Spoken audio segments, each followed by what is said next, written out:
warahmatullahi wabarakatuh. Alhamdulillahilladzi faddala bani Adam bil ilmi ala jami'il alam. Wassalatu wassalamu ala Muhammadin sayyidil arab wal ajam wa ala alihi wa sahbihi ya nabiyil ulum wal hikam amma ba'd. Ibu yang rahmat Allah, mari kita buka terlebih dahulu majelis kita yang bersama-sama baca basmalah. Bismillahirrahmanirrahim. Hari ini kita melanjutkan tentang sholat-sholat sunnah. Kita akan mengulang tentang sholat istikharah. Karena pada yang lalu mungkin baru sepintas. Jadi kita ini manusia merupakan makhluk yang lemah dan sangat membutuhkan pertolongan Allah dalam segala urusan kita. Terutama kita sangat tidak memiliki ilmu terkait dengan masalah-masalah gaib, masalah-masalah yang belum tampak kelihatan. Makanya pada saat kita dihadapkan pada persoalan yang kita harus menentukan pilihan, kita kan sama-sama tidak tahu yang mana yang terbaik dari pilihan-pilihan yang ada yang harus kita ambil. Maka kita membutuhkan pertolongan Allah. Nah, untuk mendapatkan pertolongan Allah, untuk memilih, itu namanya sholat istikharah. Nah, terkait sholat istikharah, di antara dalil disyariatkannya adalah sebuah hadis. Dalil syariatnya istikharah terdapat dalam sebuah hadis yang diriwayatkan oleh Imam Bukhari yang bersumber dari sahabat Jabir bin Abdullah.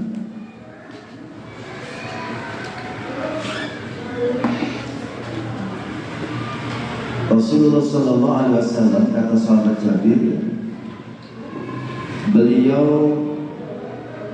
biasa mengajari para sahabatnya sholat istikharah dalam setiap urusan. Beliau mengajari sholat ini, yaitu sholat istikharah, sebagaimana beliau mengajari surat dari Al-Quran. Maksudnya sangat detail, sangat jelas. Nah, Rasul bersabda terkait dengan sholat istikharah ini, jika salah seorang di antara kalian bertekad untuk melakukan suatu urusan, maka kerjakanlah sholat 2 rakaat selain sholat fardu. Lalu hendaklah ia berdoa. Setelah sholat itu berdoa. Doanya ya doa istikharah itu. Allahumma inni astaghfiruka bi'ilmik wa astaghfiruka biqadratik wa as'aluka min fadlik, dan seterusnya. Yang arti dari doa itu, ya Allah, sesungguhnya aku beristikharah kepadamu dengan ilmu-Mu, maka aku memohon kepadamu kekuatan dengan kekuatan-Mu. Aku meminta kepadamu dengan kemuliaan-Mu. Sesungguhnya Engkau yang mentakdirkan dan aku tidaklah mampu melakukannya. Engkau yang maha tahu sedangkan aku tidak. Engkaulah yang mengetahui perkara yang gaib. Ya Allah, jika Engkau mengetahui bahwa perkara ini, sebutkan apa perkaranya. Jika Engkau mengetahui bahwa perkara ini, contohnya seumpama kita mau melakukan satu bisnis baru, kemudian kita istikharah, kita tidak tahu ini baik atau buruk. Kita istikharah, maka pada saat menyebutkan, ya Allah, jika Engkau mengetahui bahwa perkara ini, yaitu jualan apa gitu, baik bagiku dalam urusanku di dunia dan akhirat, atau baik bagi agama, penghidupan dan akhir urusanku, Ini terjemah doanya. Maka takdirkanlah hal tersebut untukku. Nah, maka jika itu baik, takdirkan untukku. Dan berkahilah dia untukku. Ya Allah, jika Engkau mengetahui bahwa perkara tersebut jelek bagi agama, penghidupan, dan akhir urusanku, baik bagiku dalam urusanku di dunia dan akhirat, maka palingkanlah ia dariku.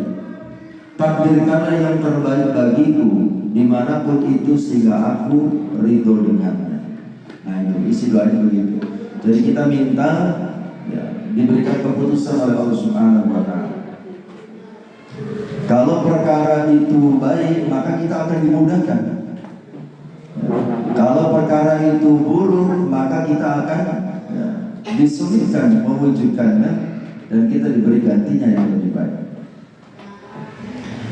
Nah, terkait dengan surat istikharah ini ada beberapa hal yang perlu kita pahami. Pertama, sholat istikharah itu hukumnya sunnah, bukan wajib.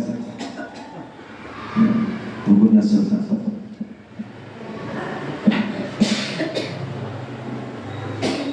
Karena sholat wajib itu ya cuma sholat lima waktu. Kemudian yang kedua,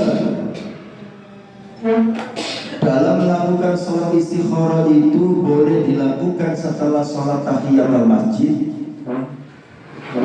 Kita ke masjid, sholat tahiyatul masjid, kemudian sholat istikharah itu boleh. Atau setelah sholat rawatib, setelah qobliyah ba'diyah, kita sholat istikharah boleh. Atau setelah sholat tahajud, setelah sholat duha, dan sholat sunnah yang lainnya. Nah, jadi malam hari itu kan kita bisa sholat tahajud, sholat tasbih, sholat istikharah, sholat hajat, sholat taubat. Jadi sholat istikharah itu bisa pagi, siang, malam boleh.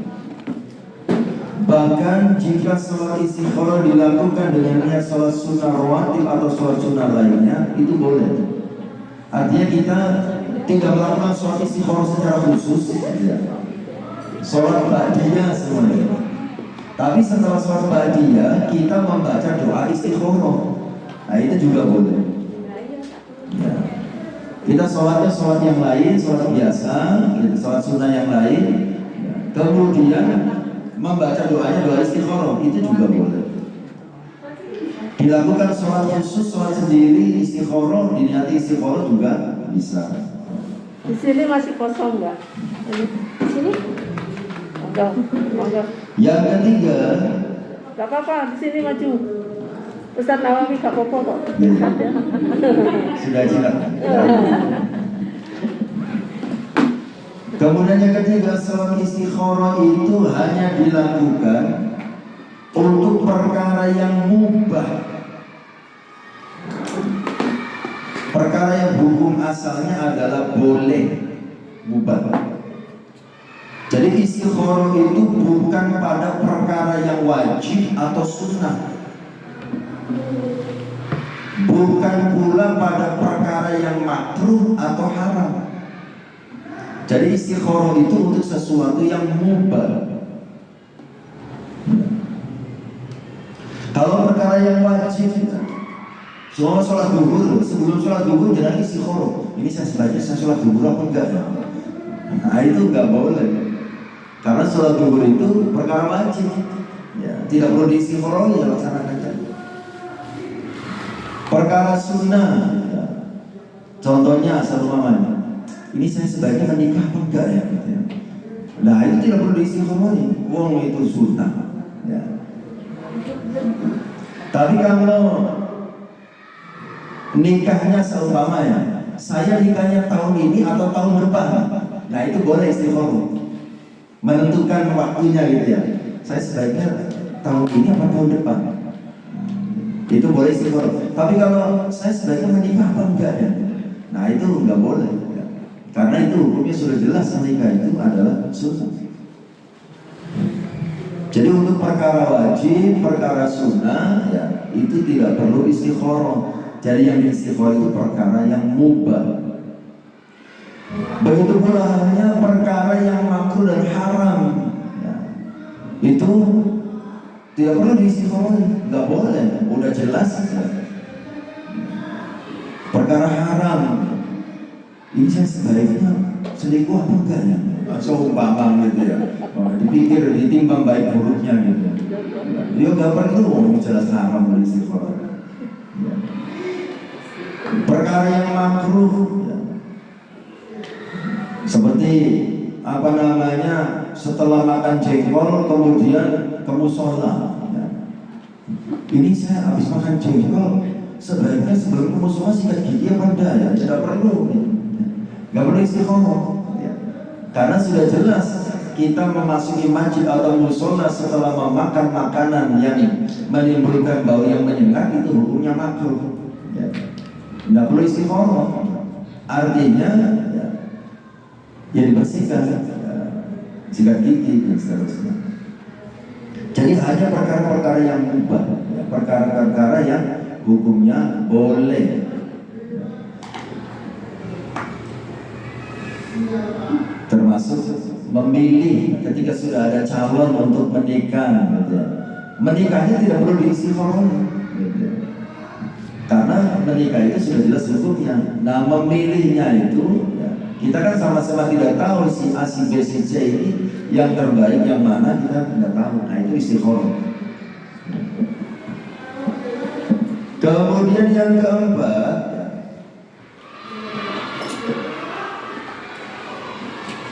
istikharah boleh dilakukan berulang kali jika kita ingin istikharah pada Allah dalam suatu perkara. Karena istikharah itu adalah doa. Jadi boleh berulang kali untuk memantapkan hati. Yang kelima, doa istikharah yang lebih tepat dibaca setelah sholat, bukan di dalam sholat. Jadi istikharah itu doanya di luar sholat, bukan di dalam sholat. Yang keenam, istikharah dilakukan bukan dalam kondisi ragu-ragu, dalam satu perkara, karena Nabi SAW bersabda, "Idza hamma ahadukum bil amri falyarka' rak'ataini min ghairil fardhah."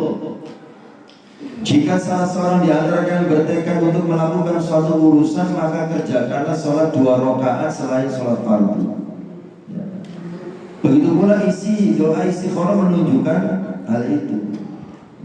Oleh karena itu, jika ada beberapa pilihan, hendaklah dipilih, lalu lakukan istikharah. Jadi ketika mempunyai pilihan A, B, dan C, gitu ya, istikharah itu bukan belum ada kecenderungan dalam hati.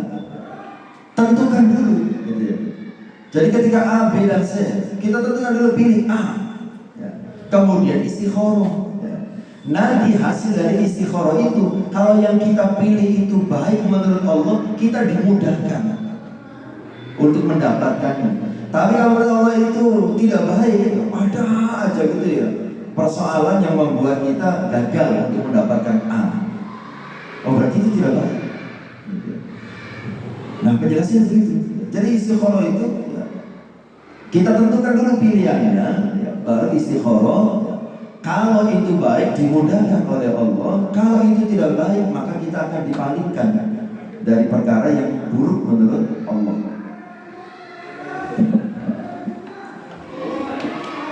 Nah, setelah istikharah, lakukan sesuai dengan yang dipilih. Jika memang pilihan itu baik, maka pasti Allah mudahkan. Jika itu jelek, maka nanti akan dipersulit. Seumpama sepasang calon mempelai A dan B, kemudian sama-sama istikharah, sebaiknya menikahnya habis Idul Fitri apa habis Idul Adha, seumpama. Maka harus ditentukan dulu. Kita sepakati Idul Fitri, oke. Kemudian berikhtiar melakukan proses agar bisa menikah setelah Idul Fitri. Kalau itu memang baik, maka Allah mudahkan jalannya. Tapi kalau tidak baik, ada saja gitu persoalannya yang akhirnya gagal Idul Fitri. Oh berarti menurut Allah memang tidak baik Idul Fitri. Jadi tentukan dulu pilihannya. Jadi bukan masih ngambang, ya. Bukan masih belum ada gambaran, tapi sudah ada gambaran. Kita pilih, setelah itu kita laksanakan. Setelah istikharah itu kita laksanakan apa yang sudah kita pilih. Nanti begitu, kalau Allah takdirkan itu baik, maka dimudahkan jalannya. Kalau tidak baik, ya maka dipersulit oleh Allah Subhanahu wa Ta'ala. Makanya seperti yang saya contohkan dulu, ngapunten, jangan bosan mendengar cerita saya. Pada waktu saya mau menikah, saya belum punya calon, kan gitu ya. Yang saya istikharah bukan calonnya, ya karena memang gak ada. Yang saya istikharah itu adalah waktu menikahnya. Jadi saya katakan kepada Allah, ya Allah, saya sudah siap menikah tahun ini. Saya putuskan, saya sudah siap menikah tahun ini. Kalau menikah tahun ini membawa kebaikan buat saya, buat hidup dan mati saya, buat dunia dan akhirat saya, tolong tunjukkan siapa jodoh saya. Percepat prosesnya, permudah jalannya, siapapun dia adanya. Udah frustasi, siapapun dia adanya. Begitu ya. Sing gelem kan gitu. Ya, siapapun dia adanya. Jadi yang saya istikharah itu waktunya. Gitu. Kalau menikah tahun ini membawa kebaikan buat saya, tunjukkan siapa jodoh saya, percepat prosesnya, permudah jalannya. Karena ketika saya tidak istikharah, saya sudah menjalani proses 11 orang gadis menolak saya.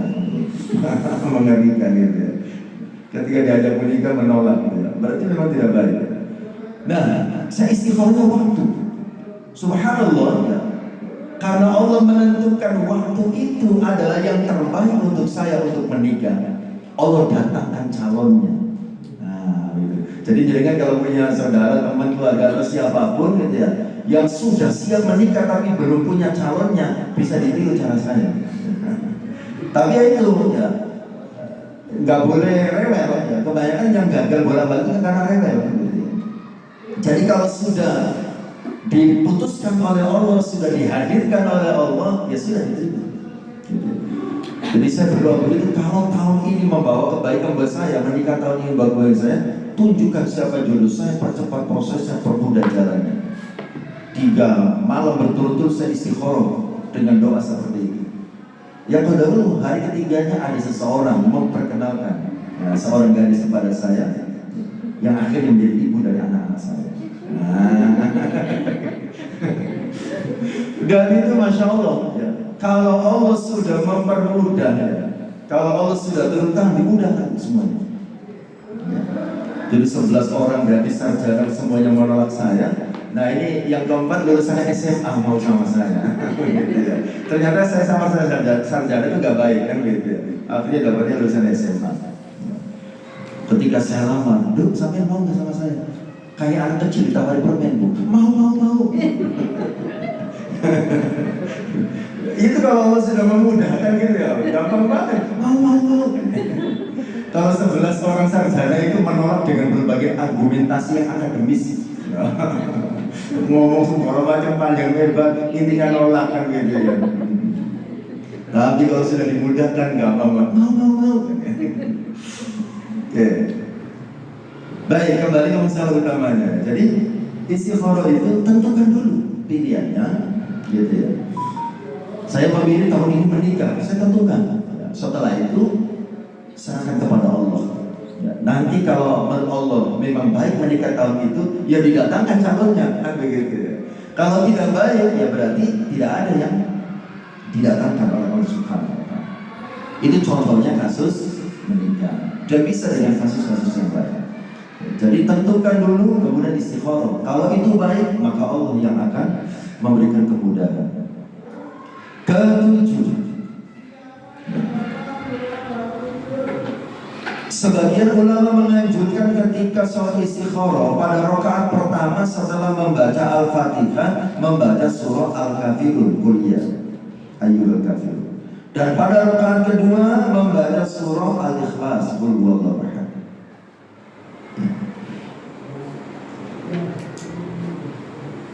Tapi kalaupun tanpa membaca surah juga boleh. Al-Fatihah setengahnya saja juga boleh. Ada juga yang kiai-kiai gitu yang suka memberikan tambahan, nanti Al-Kafirunnya 7 kali, Al-Ikhlasnya 5 kali, ada yang begitu. Jadi tidak ada ketentuan khusus terkait dengan itu, ya boleh-boleh saja. Yang penting yang dibaca Al-Quran, gitu ya. Bukan mujarobat. Nanti bacanya mujarobat saat sholat. Mujarobat apa Ustaz? Ya doa-doa selain dari Al-Quran dan dari hadis Rasulullah SAW. Kemudian yang ke berapa?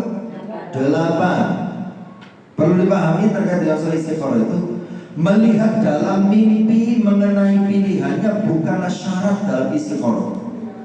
Ya, karena tidak ada dalil yang menunjukkan hal ini.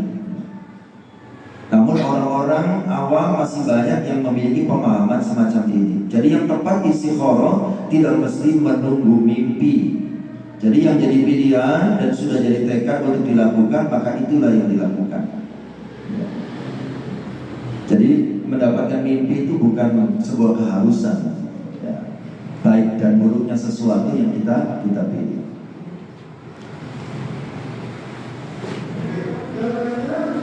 Jadi nanti Allah yang akan mengatur. Kalau memang itu baik untuk kita, dimudahkan ya, jalan oleh Allah Subhanahu wa Ta'ala. Oke, itu tentang sholat istikharah. Tata caranya yang konkret, ya sebetulnya seperti sholat sunnah biasa. Di sini jelaskan tata cara sholat istikharah. Pertama, ketika ingin melakukan suatu urusan yang mesti dipilih salah satunya, maka terlebih dahulu ya pilih di antara pilihan-pilihan yang ada. Ya. Kemudian yang kedua, jika sudah bertekad melakukan pilihan tersebut, maka kerjakanlah sholat 2 rakaat. Jadi dipilih dulu, ya. Dipilih dulu mana ya, dari pilihan-pilihan yang ada. Ya. Setelah sudah kuat ya, tekadnya, ya, baru sholat istikharah. Kemudian yang ketiga, setelah sholat 2 rakaat lalu berdoa. Ya, lalu berdoa. Ya berdoanya, doa yang bahasa Arab itu banyak dari buku-buku tentang sholat sunnah itu ya. Allahumma inni astaghfiruka bi'ilmik dan seterusnya. Kemudian yang berikutnya, setelah sholat istikharah, lakukan pilihan yang sudah dipilih di awal tadi. Ya.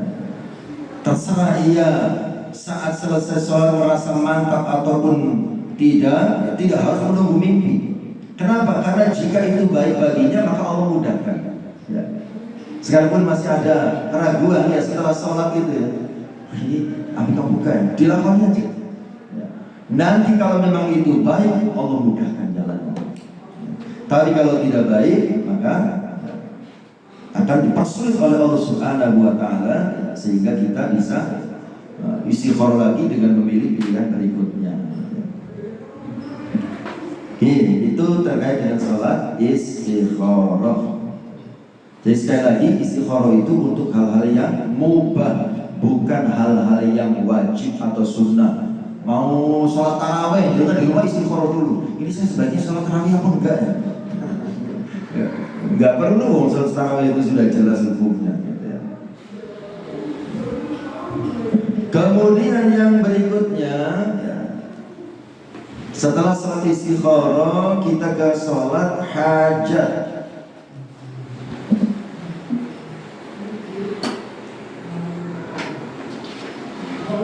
Sholat hajat.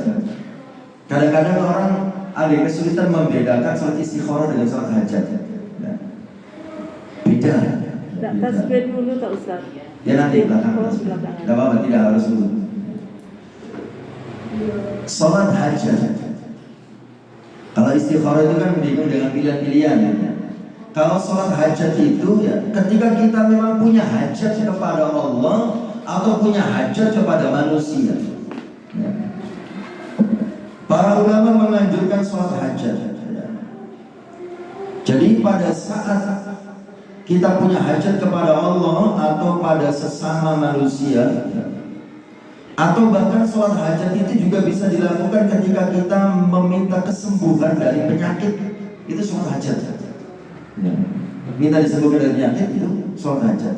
Berarti kita punya hajat kepada Allah ya, untuk kesembuhan sakit kita. Nah ini dalilnya. Hadis dari Utsman bin Hunayf. Utsman bin Hunayf bercerita ada seorang buta datang kepada Nabi. Kemudian orang buta itu mengatakan, berdoalah engkau kepada Allah untukku agar menyembuhkanku. Beliau Rasulullah SAW mengatakan, apabila engkau mau, aku akan menundanya untukmu di akhirat, dan itu lebih baik. Maksudnya kalau dengan sakitnya itu dia sabar, ya, itu lebih baik karena nanti di akhirat diganti atau diberi pahala. Tapi apabila engkau mau, aku akan mendoakanmu. Tapi kalau mau ya bolehlah kita doakan. Orang itu mengatakan doakanlah. Lalu Nabi SAW menyuruh orang itu, ya, untuk berwudu, memperbagus wudunya serta sholat 2 rakaat. Kemudian berdoa. Ya.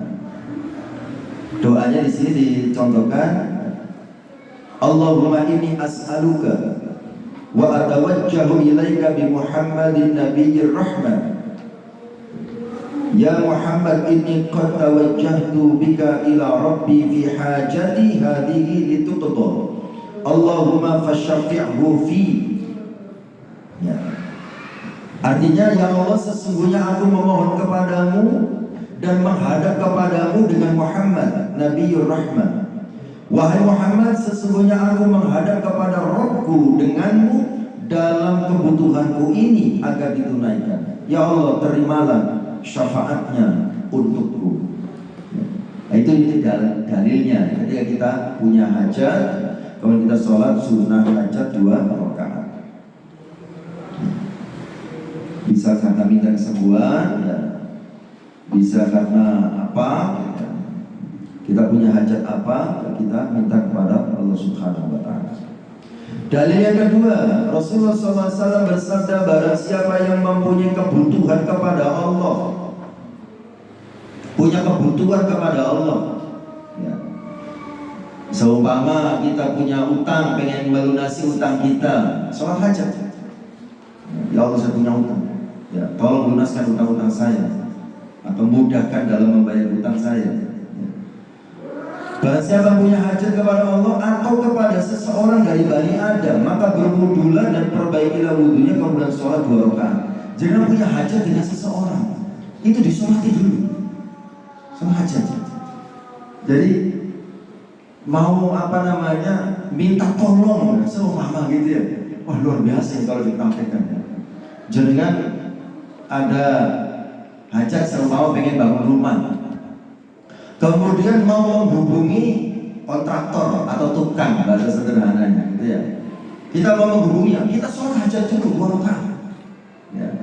Kemudian berdoa kepada Allah, ya Allah, saya mau bikin rumah, saya mau minta tolong kepada si A, gitu ya. Tolong ya Allah, lembutkan hatinya agar dia mau menolong saya, memenuhi hajat saya, membangun rumah.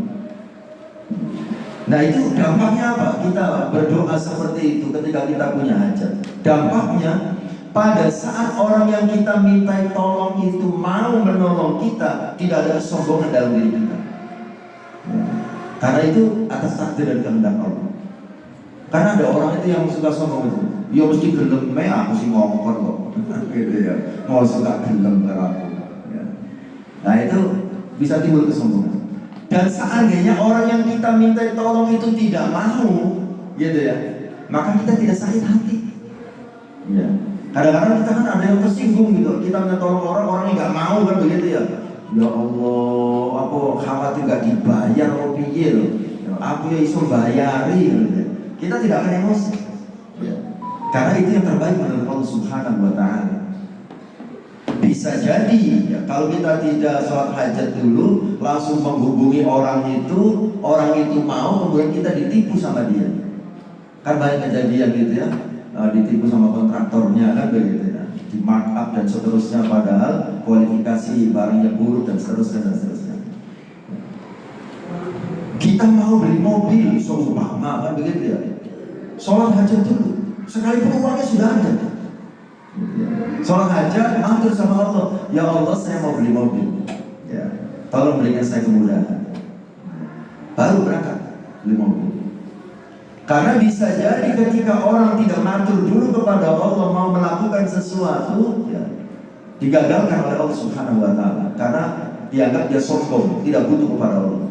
Yang mentang-mentang sudah punya uangnya, gitu ya, langsung saja ke dealer, tiba-tiba di tengah jalan kerampokan, atau saat transaksi dia tertipu. Nah, bisa jadi karena dia tidak matur dulu kepada Allah Subhanahu wa Ta'ala. Itu sholat hajat. Jadi barang siapa yang berwudu dengan sempurna kemudian mengerjakan sholat sebanyak 2 rakaat dengan sempurna, maka Allah pasti akan memberikan hajatnya, memberikan kepadanya apa yang dipintanya, baik cepat ataupun lambat. Cepat ataupun lambat akan diberikan oleh Allah Subhanahu wa Ta'ala. Ya, kita pengen apa? Tadi kita punya hajat, kita pengen apa? Matur sama Allah.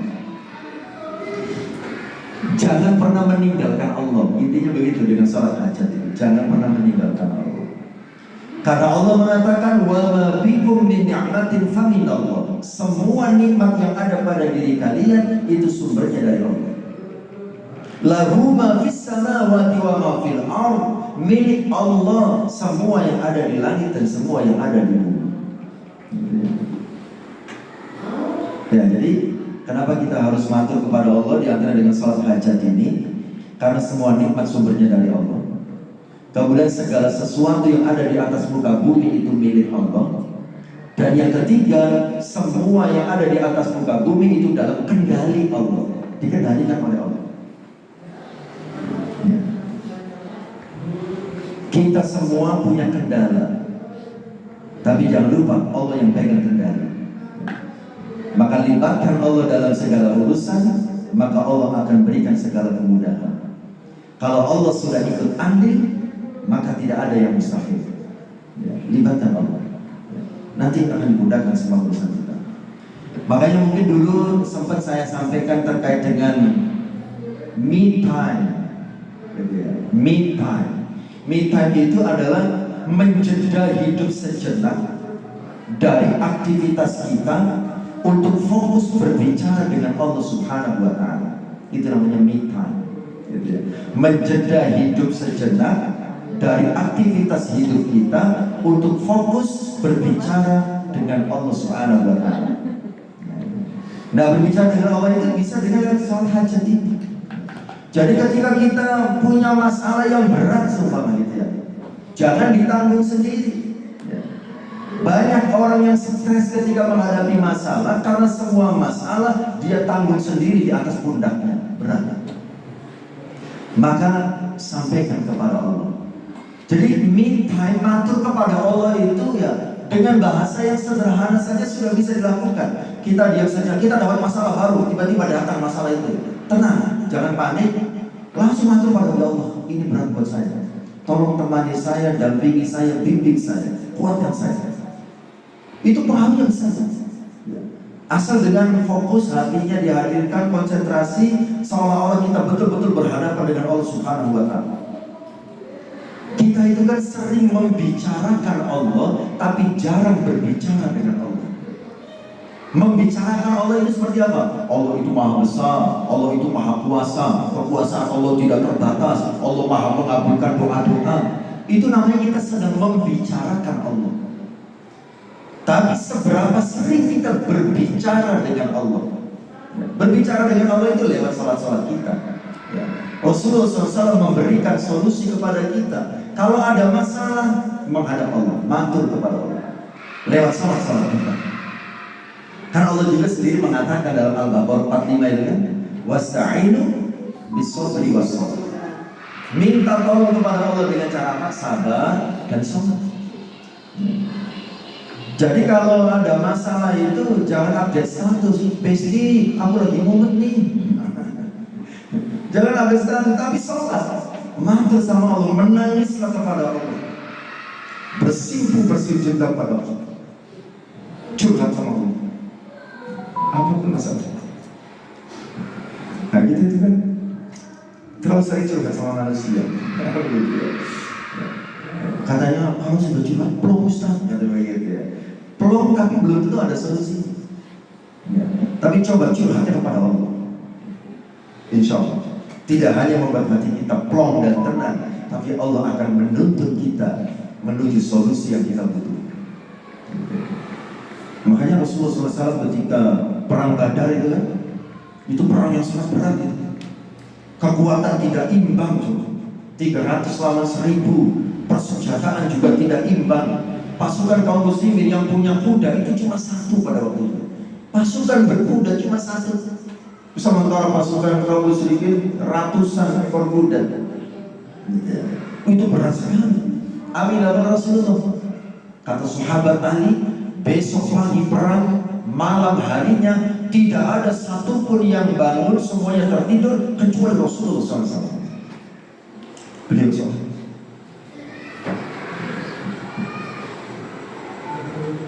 Akhirnya di dalam surah Al-Anfal itu dijelaskan, "Ittastaghithuna rabbakum fastajaba lakum anni mumiddukum bi alfin minal malaikati murdifin." Ketika kami beristighosah memohon pertolongan kepada Allah, Allah kabulkan doanya. Kemudian kata Allah, aku kirimkan 1000 malaikat yang datang secara berturut-turut. Nah, itu tidak hanya berlaku untuk Nabi, kita pun bisa. Allah akan mengirimkan malaikatnya untuk membantu kita. Ya bisa jadi ya, malaikat yang dimaksud tidak harus malaikat sebagaimana yang kita pahami dalam iman kita. Bisa jadi ya, manusia yang berhati malaikat yang diutus oleh Allah membantu kita. Tiba-tiba bahasa manusia yang begitu tiba-tiba, padahal itu bukan tiba-tiba, itu Allah yang mengatur. Tiba-tiba kok ada yang menolong, tiba-tiba kok ada yang datang, tiba-tiba kok masalah dimudahkan. Tidak ada sebetulnya tiba-tiba ini. Semua itu atas takdir dan kehendak Allah. Ya. Salat hajat, apapun keinginan kita salat hajat. Jangan pernah berkecil hati ketika kita punya cita-cita atau keinginan dalam hidup kita. Selama kita masih mau mendekat kepada Allah, nothing is impossible. Tidak ada yang tidak mungkin. Tidak ada. Ya. Saya meyakini ini karena Masya Allah, ya, saya banyak membuktikan dalam perjalanan hidup saya. Ya. Kalau saya ceritakan Masya Allah, Masya Allah, saya bisa punya mobil, saya bisa punya rumah, ya. Saya bisa pergi haji, semuanya rupiah. Saya haji gratis undangan haji, gitu, dengan fasilitas super eksekutif. Saya bisa punya mobil yang saya pakai, itu juga dikasih sama Allah. Ya. Jadi saya waktu itu isi pengajian maghrib, hujan deras. Saya naik motor basah kuyup sampai ke masjid As-Sakinah Wajaroto. Bahkan saya basah kuyup. Di tengah jalan itu sambil kehujanan, saya memohon kepada Allah, ya Allah, saya berkelapa di jalan, berikan saya fasilitas agar saya tidak kehujanan, tidak kepanasan, supaya lancar dalam berdakwah. Sampai di masjid, takbir melihat saya pakai basah kuyup di pinggir baca. Sholat. Selesai sholat maghrib, saya belum kajian, HP saya bunyi. Ustaz, besok kalau ada waktu datang ke kantor saya. Ternyata apa yang terjadi? Saya dikasih mobil saya. Kasih mobil. Jadi mobil yang saya pakai itu dia. Saya bisa punya rumah. Itu juga lewat malaikat Allah. Saya isi pengajian, ditanya sama ibunya, Ustaz, rumahnya di mana? Ya. Oh, pertama ditanya, anaknya berapa Ustaz? Anak saya 3 kan. Waktu itu masih 3.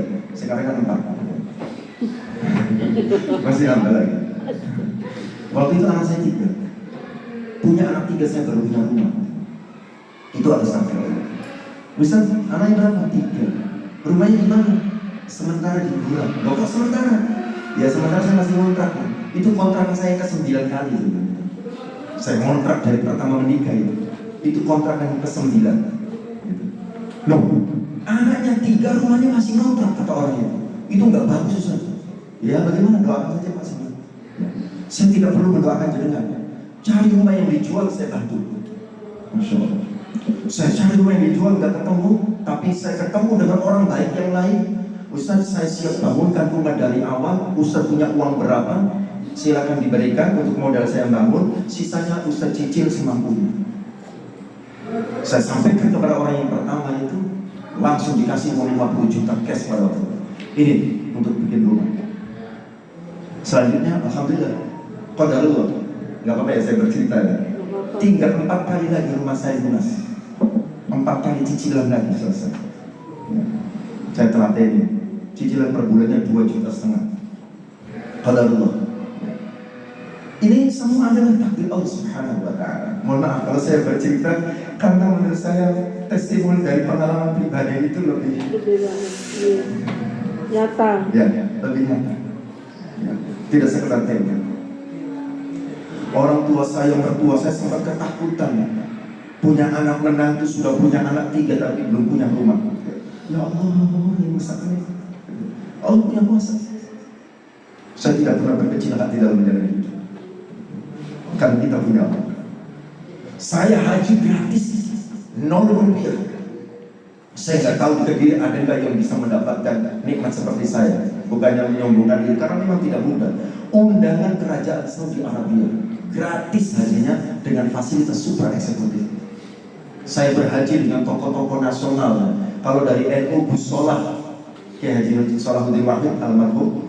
Kalau dari Muhammadiyah, orang nomor 1 Muhammadiyah, Profesor Haidar Nasir, itu bareng hajinya sama saya.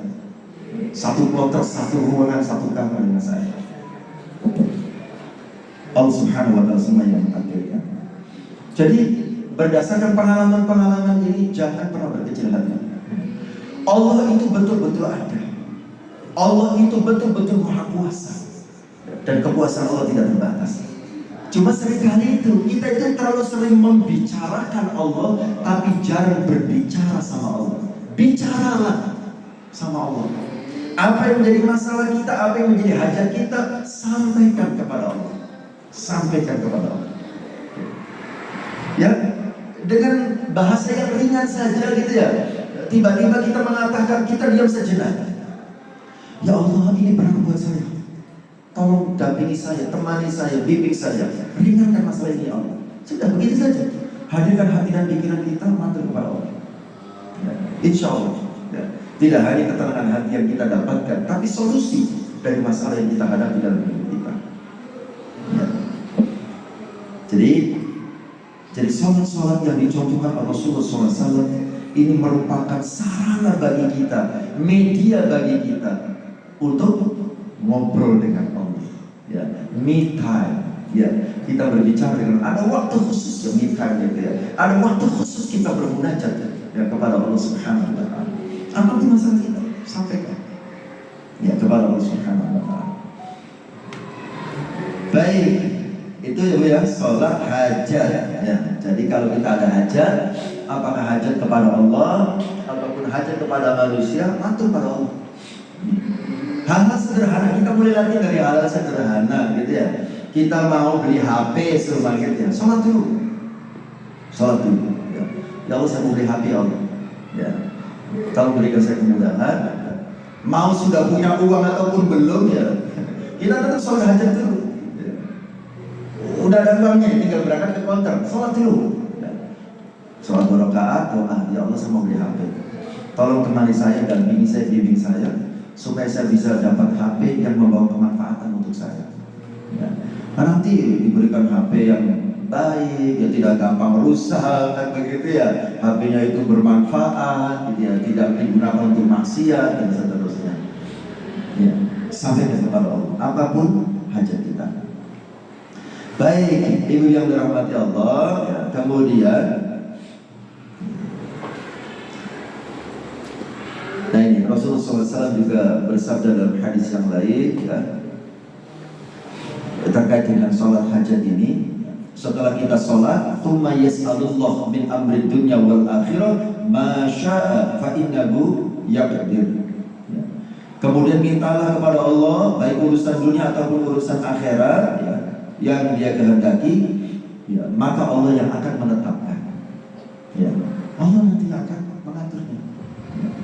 Tiba-tiba itu bahasa manusia. Sebetulnya tidak ada yang tiba-tiba itu. Allah semua yang menentukan dan mengatur. Masih ingat, saya sering bercerita tentang kisah seorang nenek yang punya cucu yang sakit keras, ya, Dokter Ishan. Masih ingat ya? Nah itu juga salah satu keajaiban dari bermunajat, berdoa pada Allah. Ya.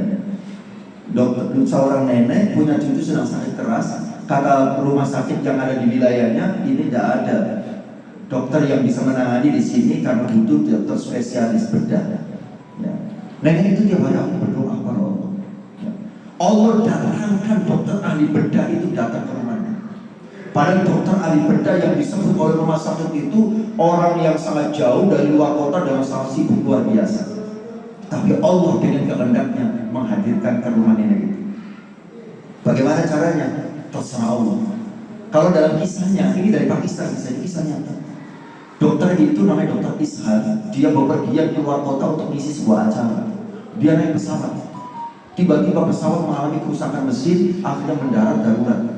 Setelah mendarat darurat, dia melanjutkan charter mobil. Charter mobil terjadi kerusakan, terjadi cuaca buruk, hujan deras. Akhirnya jarak pandang kendaraan terbatas, mobilnya tersesat. Tersesat memasuki perkampungan, nyasarnya kemana? Ke perkampungan nenek tadi. Nenek yang berdoa setiap hari kepada Allah supaya bisa dipertemukan dokter ahli bedah. Setelah muntah-muntah di kampung itu, dia memutuskan istirahat, mampir ke salah satu rumah yang ada di kampung itu. Allah tunjukkan rumah yang dihampiri adalah rumah nenek yang berdoa agar ketemu dengannya itu. Kemudian di rumah itu, dokter itu waktunya sholat, dia sholat. Selesai sholat, nenek itu sholat dan berdoa. Sambil berdoa nenek itu menangis. Selesai berdoa, kembali menemui tamunya. Tamunya nanya, "Nek, jenengan tadi berdoa nangis itu minta apa sama Allah? Ada masalah apa?"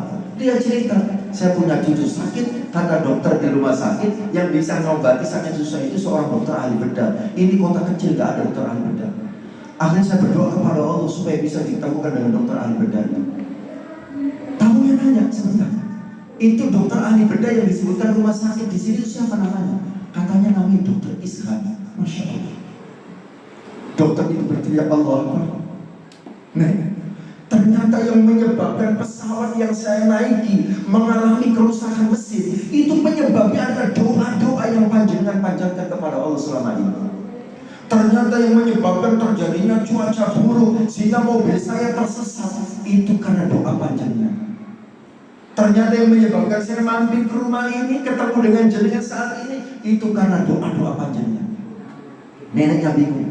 Mohon maaf, saya tidak paham. Apa hubungannya doa saya dengan terjadinya kerusakan mesin pesawat? Apa hubungannya doa saya dengan terjadinya cuaca buruk? Apa hubungannya doa saya dengan jenengan yang mampir ke rumah saya? Saya tidak paham. Kata tamunya, artinya doa-doa yang panjang-panjang kepada Allah selama ini, hari ini telah dikabulkan oleh Allah Subhanahu wa Ta'ala. Jenengan pengen ketemu dengan orang yang bernama Dokter Ishan. Saat ini orangnya ada di hadapan panjenengan.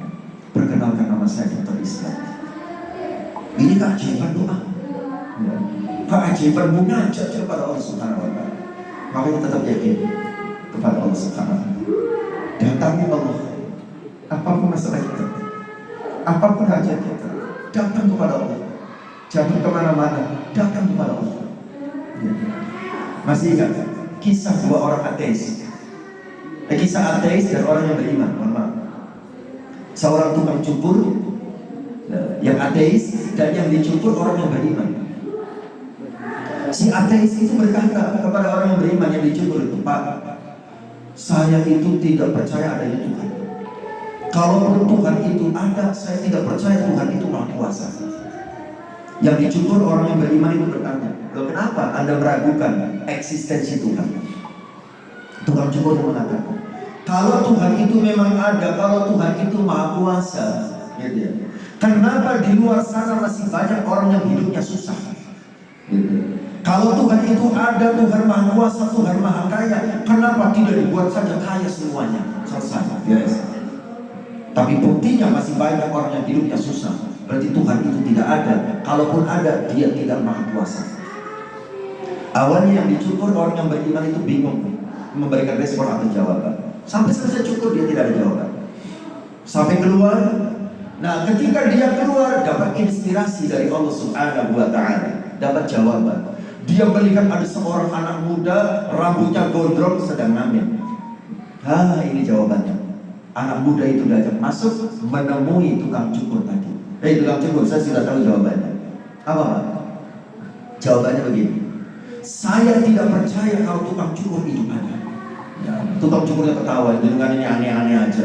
Jenengan barusan cukur sama saya. Jenengan juga sekarang sedang berhadapan sama saya. Kok bisa-bisanya mengatakan tukang cukur tidak ada? Kalau tukang cukur itu memang ada, kenapa masih ada anak muda rambutnya gondrong? Ini baru satu ini. Di luar sana masih banyak anak muda yang rambutnya gondrong. Berarti tukang cukur itu tidak ada. Apa jawab tukang cukurnya? Loh, bukan begitu. Salah mereka sendiri. Kenapa mereka tidak mau datang menemui tukang cukur? Kenapa mereka tidak mau minta tolong kepada tukang cukur? Kalau mereka mau datang, minta tolong, pasti rambutnya rapi sesuai dengan yang diinginkan. Kata orang yang beriman itu, itulah jawaban dari pernyataan Anda yang meragukan eksistensi Tuhan. Tuhan itu ada. Tuhan itu maha kuasa. Kenapa masih banyak orang yang hidupnya susah? Salah mereka sendiri. Kenapa tidak mau datang kepada Tuhan? Kenapa tidak mau minta tolong kepada Tuhan? Jadi datang kepada Allah Subhanahu wa Ta'ala. Fafirru ilallah. Kalau kata orang Wahyudiannya kan begitu ya. Fafirru ilallah. Berlarilah kalian semua menuju kepada Allah Subhanahu wa Ta'ala. Datang kepada Allah. Ya, Allah itu ada. Allah itu maha kuasa. Dan kekuasaan Allah tidak terbatas. Kalau Allah sudah berkehendak, sesuatu yang di luar nalar kita, sesuatu yang di luar prediksi kita. Makanya jangan suka membelenggu pikiran kita dengan keterbatasan akal kita. Kita juga seringkali membelenggu diri kita dengan keterbatasan logika. Saya punya uangnya sekian, pergi haji ongkosnya sekian, secara logika nggak mungkin. Kan begitu ya? Kita seringkali membatasi diri kita dengan keterbatasan logika kita. Wah, ini kayaknya nggak mungkin, ini kayaknya nggak mungkin. Ya sudah, selesai kalau begitu. Makanya kata Allah, ana 'inda dhanni 'abdi bi. Aku itu tergantung bagaimana persangkaan hambaku kepadaku. Kalau hambaku menyangka aku akan membuat dia miskin, aku buktikan dia miskin. Tapi kalau hambaku menyangka aku akan membuat dia berkecukupan, aku buktikan dia berkecukupan. Jadi jangan pernah bersuudzon kepada Allah, negatif thinking kepada Allah, prasangka buruk kepada Allah. Orang yang prasangka buruk kepada Allah di antara contohnya begini yang paling banyak kita sering dengar. Mbak, jenengan kok hidupnya begitu-begitu saja, kenapa tuh? Yang bodoh berubah gitu. Barangkali sudah takdir Allah, Allah mentakdirkan saya seperti ini. Mau bagaimana lagi? Berarti dia sudah bersuudzon kepada Allah bahwa Allah mentakdirkan dia keadaannya tidak pernah berubah. Padahal kita sama-sama tidak tahu takdir kita, ya kan? Kita kan sama-sama nggak tahu ditakdirkan seperti apa oleh Allah. Takdir itu masalah gaib, kita sama-sama nggak tahu. Ketika dia mengatakan seperti itu, berarti dia bersuudzon kepada Allah. Dibuktikan suudzonnya oleh Allah. Ya sudah, karena dia bersuudzon kepadaku, menganggap dia miskin selamanya, buktikan miskin selamanya. Tapi kalau dia mengatakan, Mbak, jangan kok nggak berubah-ubah, kenapa tuh? Yang boleh berubah kalau biar lebih baik, insya Allah saya pasti berubah. Saya yakin Allah akan mengubah hidup saya menjadi lebih baik. Saya akan terus berikhtiar dan berdoa agar Allah mengubah hidup saya menjadi lebih baik. Itu namanya husnuzon kepada Allah. Nanti Allah akan membuktikan apa yang menjadi prasangka. Dan konsep ini kan dianut oleh orang barat. Ya, mungkin jenengan pernah mendengar namanya law of attraction, hukum tarik menarik. You are what you think. Anda adalah apa yang Anda pikirkan. Apa yang kita pikirkan itu nanti akan terjadi dalam hidup kita. Ya. Makanya kan banyak dalam sesi-sesi motivasi itu ya, kita jangan pernah mikir yang buruk-buruk, pikir yang baik-baik saja. Terlalu mikir yang buruk, maka itu yang terjadi nanti. Gitu ya. Jangan suaminya LDR di luar kota, mikirnya beliau juga ya Allah lagi sama siapa ini? Ini makannya orang soho, ini si nyuapin soho, lah sudah stres ya. Dan itu nanti bisa jadi kejadian. Pikir yang baik-baik saja. Titipkan kepada Allah. Ya Allah, suami saya ada di luar kota. Tolong temani dia, dampingi dia, bimbing dia agar dia tidak melanggar syariatku. Biar tambah mantap, tolong temani dia, dampingi dia, bimbing dia agar dia tidak pindah ke lain body. Begitu ya. Biar tambah mantap kan begitu. Titipkan kalau ada Allah. Jangan stres tuh, begitu ya. Biasa saja. Hadapi hidup itu apa adanya sambil tetap yakin kepada Allah Subhanahu wa taala. Jangan terlalu dipikir teman-teman. Hidup itu ya. Hidup cuma sebentar. Dinikmati. Dinikmati dengan apa? Dengan melakukan banyak kebaikan. Ya, nikmati hidup ini dengan melakukan banyak kebaikan. Kenapa? Hal jazaa'ul ihsan illa ihsan, kata Allah. Tidak ada balasan kebaikan kecuali kebaikan pula yang akan dia dapatkan. Sudah, berbuat baik saja. Gitu ya. Apakah kepada Allah, apakah kepada manusia. Jangan mikir yang lain. Baik, itu sholat hajat. Ya, selesai. Sholatnya 2 rakaat. Ya.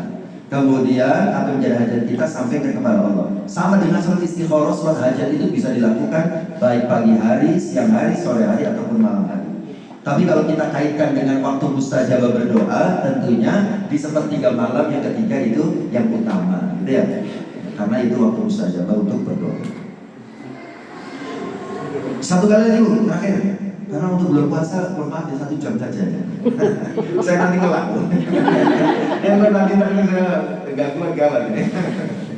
Ya, satu lagi, sisanya nanti habis lebaran. Yang berikutnya adalah sholat taubat. Sholat taubat. Yang namanya manusia itu tidak lepas dari salah dan dosa. Ya. Setiap anak cucu Adam, ya, kullu bani Adam khata'. Ya, semua anak cucu Adam berpotensi melakukan kesalahan. Wa khairul khata'in at-tawwabun. Sebaik-baik pelaku kesalahan adalah yang mau bertobat. Ya.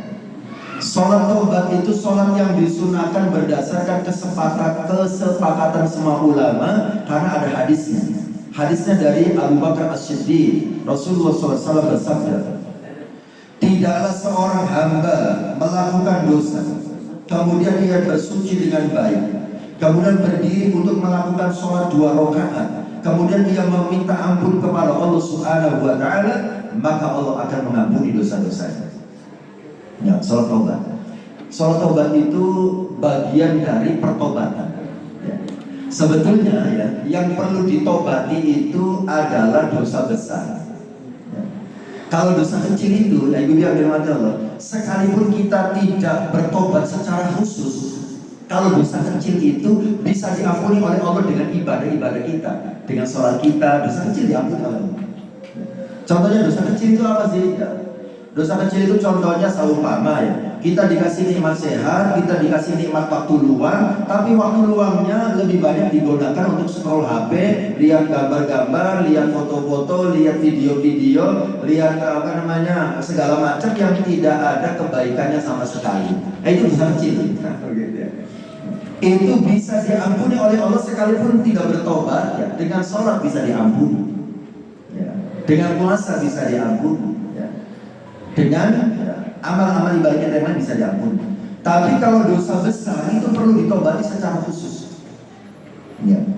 Cara bertobat itu urutannya pertama ya. Cara bertobat itu dari dosa besar ya. Berhenti melakukan dosa itu ya. Berhenti melakukan dosa itu.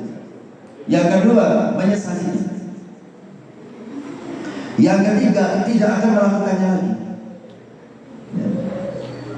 Yang keempat, nah ini, sholat taubat. Ya, kita sholat taubat. Dan yang kelima, memperbanyak amal sholat. Ya. Itu cara kita bertobat.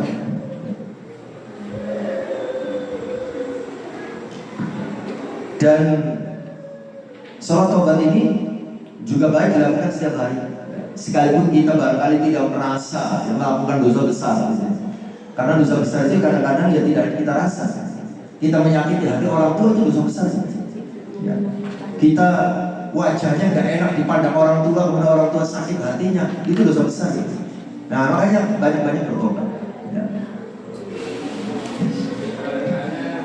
Kenapa sih kita perlu bertobat dari dosa-dosa? Ya, karena dosa itu yang akan membuat doa kita tidak dikabulkan. Dosa itu yang akan membuat rezeki kita sempit. Dosa itu yang akan membuat banyak masalah dalam hidup kita. Makanya Rasulullah memberikan contoh kepada kita. Setiap hari beliau beristighfar, setiap hari beliau bertobat. Padahal Rasulullah tidak pernah berbuat salah, tidak pernah berbuat dosa karena maksum terjaga.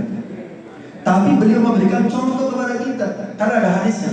Wallahi, kata Rasulullah, inni la astaghfirullah wa atubu ilaih. Aku beristighfar dan bertobat kepada Allah fil yaumi, dalam satu hari, aktsara min 70 marrah, lebih dari 70 kali. Apa ini? TK. Oh, di TK. Ya, jadi Nabi saja beristighfar dan bertobat setiap hari. Makanya kita harus istighfar istighfar.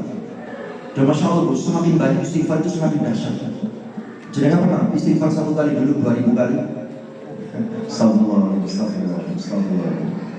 Sekalipun masalah hitungan itu diperdebatkan. Ada yang membolehkan menentukan bilangan, ada yang mengatakan tidak boleh. Tapi ketika saya menyebut angka 1000 atau 2000, itu intinya yang banyak gitu maksudnya. Ya bisa 2001, bisa 2000 kurang 1, ya terserah gitu. Intinya yang banyak gitu ya. Karena dengan semakin banyak, insya Allah lebih dahsyat pengaruhnya ya dalam hidup kita. Saya kalau punya keinginan yang besar gitu ya, kemudian mendesak gitu, itu istighfarnya itu ya sampai 2000, 1 kali gitu. Gak pernah itu. Anak saya tadinya sekolah di Sragen, pesantren Baitul Quran. Itu masuk itu kan mahal gitu. Di atas 15 juta untuk uang pertama gitu. Itu baru 1 semester gak betah.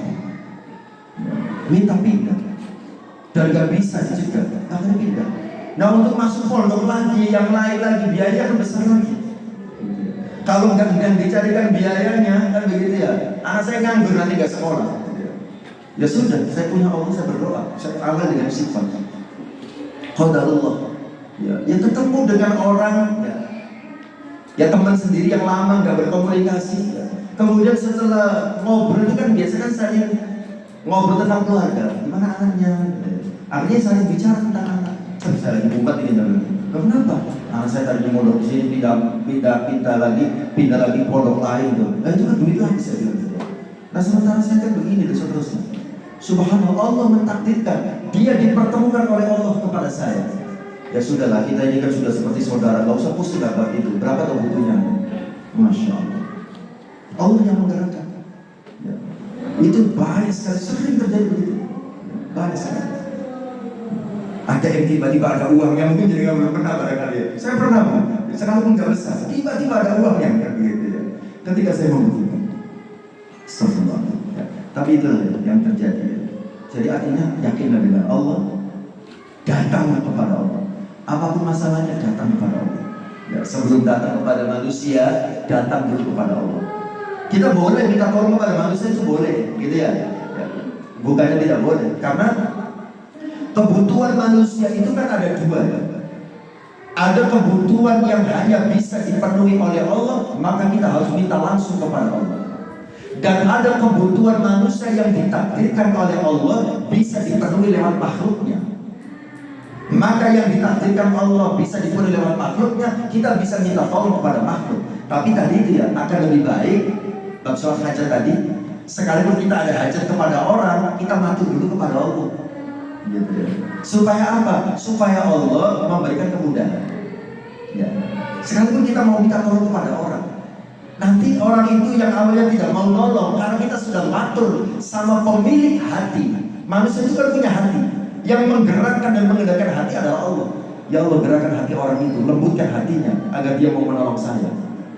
Yang tadinya nggak mau nolong itu digerakkan. Oh ya wis, butuh biro. Nah, jauh paham begitu ya. Allah yang menggerakkan. Ya. Jadi begitu ya. Jadi tobat itu bagian dari cara kita untuk mendapatkan pertolongan dari Allah Subhanahu wa taala. Seperti saya pernah bercerita dalam buku judulnya Magnet Rezeki Ustaz Nasrullah, itu disebutkan Allah Subhanahu wa taala menurunkan rezeki dari langit itu seperti air bah, sangat deras, sangat banyak. Tapi ketika nyampe ke manusia, orang merasakannya berbeda-beda. Ada yang merasakan rezeki itu seperti dapat guyuran air yang deras. Kan seger ya kalau diguyur air besar gitu ya. Sama rezeki juga kalau datangnya besar sih seger kan gitu ya. Tapi ada juga yang merasakan hanya seperti tetesan gerimis. Sudah netesnya kecil, lama banget datangnya gitu. Kenapa ada yang merasakan berbeda-beda? Bisa jadi karena ada perisai yang menghalangi antara jatuhnya rezeki yang sangat deras dengan kita. Perisainya itu apa yang menghalangi? Dosa-dosa. Maka perisai itu harus kita buka, harus kita singkat. Dengan cara apa? Perbanyak istighfar, mohon ampun kepada Allah, dan diawali dengan sholat taubat tadi. Ya. Jadi kalau umat itu sholat, ya. Ada masalah sholat, gitu ya. Karena itu yang dicontohkan oleh Rasulullah SAW. Jangan seperti orang di kampung saya di Indramayu, bapak-bapak kalau ada masalah ngambil kunci motor, kemana? Nyangkut di warung kopi. Gitu ya. Sambat dan curhat sama temannya. Mumpet aku mas, nyapa tuh mas? Bojoku ngamuk-ngamuk, so banget gitu ya. Curhat sama manusia. Ibu-ibu di kampung saya, ya kalau ada masalah Pak cari HP. Begitu ya. WA temannya, Mbak, jadinya sibuk nopo boten. Yang di WA jawab ini apa maneh. Curhat sama Allah dulu. Mati dulu sama Allah. Apapun. Ya. Kita harus yakin betul Allah itu ada, Allah itu maha besar, maha kuasa, dan kekuasaan Allah tidak terbatas. Harus yakin betul. Baik, ibu yang dirahmati Allah, ya. Mengenai tata cara sholat taubat itu sama dengan sholat hajat, sama dengan sholat istikharah, ya. Sholat sunnah 2 rakaat. Ya. Kemudian ya, bacaan suratnya juga sama, kuliah kulhu atau tanpa baca surat juga boleh. Ya. Setelah itu, setelah sholat, ya banyak beristighfar. Kalau sholat taubat, ya. Kalau sholat hajat itu ya sampaikan hajat kita, berdoa pada Allah. Ya. Kalau sholat istikharah ya dengan doa yang diajarkan oleh Rasulullah, ya, atau dengan doa kita sendiri juga boleh, pakai bahasa kita, ya, bebas. Sampai kepada Allah. Baik, saya kira demikian ya ibu yang dirahmati Allah untuk hari ini, ya, yang bisa kita bicarakan 3 macam sholat sunnah. Ya. Insya Allah kita lanjutkan habis lebaran, ya, untuk sisanya sholat sunnah yang berikutnya. Kalau sudah selesai nanti kita ke tafsir surat-surat pilihan gitu. Baik, untuk hari ini kita cukupkan, ya, sebelum kita berpisah pertemuan hari ini dan ketemu lagi setelah lebaran. Saya sebagai makhluk biasa, manusia biasa yang tidak luput dari salah dan dosa, saya mohon dibukakan pintu maaf ya. Barangkali selama saya berinteraksi dengan jenengan saya pernah salah ucap ataupun salah sikap ya, mohon dibukakan pintu maaf ya. Sama-sama ya. Dan saya mohon maaf ya kalau seumpama jenengan ketemu saya di jalan kemudian saya tidak menyapa ya, karena saya tidak hafal ya. Karena saya di sana sini gitu ya. Saya tidak hafal, kalau jenengan nggak menyapa ya saya tidak tahu gitu ya. Jadi saya mohon dimaafkan. Karena saya juga manusia biasa, kadang-kadang suka nongkrong di warung bakso. Saya hobi makan bakso mana ibu. Jadi saya kadang-kadang makan bakso di mana? Ya kadang sendirian, kadang sama keluarga gitu ya, dan seterusnya ya. Saya masih suka menghadiri tempat-tempat umum biasa saja. Baik, ini saja kita akhiri dengan hamdalah dan kafaratul majlis. Alhamdulillahirabbil alamin. Subhanakallahumma wa bihamdik asyhadu an la ilaha illa anta astaghfiruka wa atubu ilaik. Assalamualaikum warahmatullahi wabarakatuh.